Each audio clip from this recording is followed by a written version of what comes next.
देश भर में गेहूं की सरकारी खरीदारी बढ़ने से इसके भाव में रिकवरी देखने को मिल रही है और इसे देखते हुए सरकार की आयात शुल्क को बढ़ाने की फिलहाल कोई योजना नजर नहीं आ रही।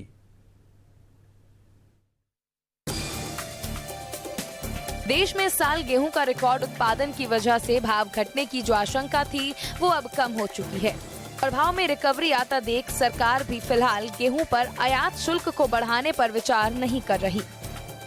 मार्केट टाइम्स को उपभोक्ता मंत्रालय के सूत्रों ने बताया कि फिलहाल आयात शुल्क को बढ़ाकर 25% करने की सरकार की योजना नहीं है, क्योंकि अधिकतर मंडियों में गेहूं का भाव समर्थन मूल्य के ऊपर आ चुका है और सरकारी एजेंसियां भी किसानों से समर्थन मूल्य पर गेहूं की खरीद कर रही हैं।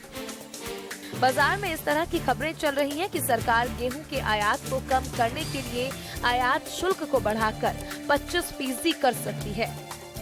खुद कृषि मंत्रालय ने भी इसकी सिफारिश की थी, लेकिन ज्यादातर मंडियों में गेहूं का भाव तय हुए 1625 रुपए प्रति क्विंटल के समर्थन मूल्य के ऊपर है।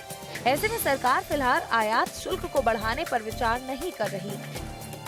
पिछले महीने ही सरकार ने गेहूं पर फिर से 10% आयात शुल्क लगाने की घोषणा की थी।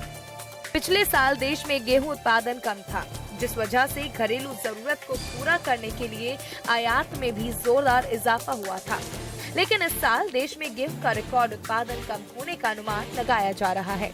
कृषि मंत्रालय ने इस साल देश में 967 लाख टन गेहूं पैदा होने का अनुमान जारी किया है। जल्द ही कृषि मंत्रालय तीसरे अग्रिम अनुमान जारी करेगा और ऐसी संभावना जताई जा रही है कि तीसरे अनुमान में गेहूं के उत्पादन आंकड़ों को बढ़ाया जा सकता है।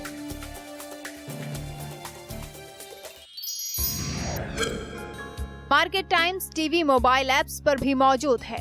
अगर आप एप्पल फोन का इस्तेमाल करते हैं तो ऐप स्टोर से मार्केट टाइम्स टीवी की ऐप को डाउनलोड करें और अगर आप एंड्रॉइड फोन का प्रयोग करते हैं तो आप गूगल प्ले स्टोर से मार्केट टाइम्स की ऐप को डाउनलोड कर सकते हैं।